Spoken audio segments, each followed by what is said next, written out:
Sur cette catastrophe, dont le bilan est pour le moment de 7 morts et de 4 personnes brûlées à plus de 80%, on en sait un peu plus aujourd'hui.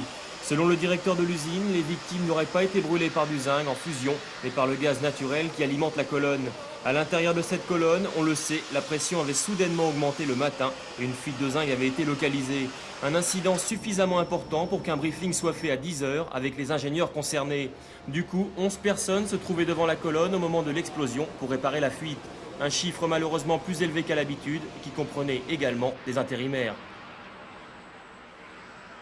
Les postes concernés hier n'étaient absolument pas dangereux, ce sont des postes sans risque particulier et les intérimaires qui venaient étaient des personnes qualifiées qui ont l'habitude de travailler sur nos installations depuis plusieurs années. Cet accident rarissime sur ce type de colonne de raffinage n'avait jamais été constaté auparavant et le drame qui a suivi a provoqué une profonde émotion chez le personnel de l'usine. Aujourd'hui, tous ont une pensée pour les 7 victimes de l'explosion et dès lundi soir, une chapelle ardente sera dressée à l'intérieur de l'usine.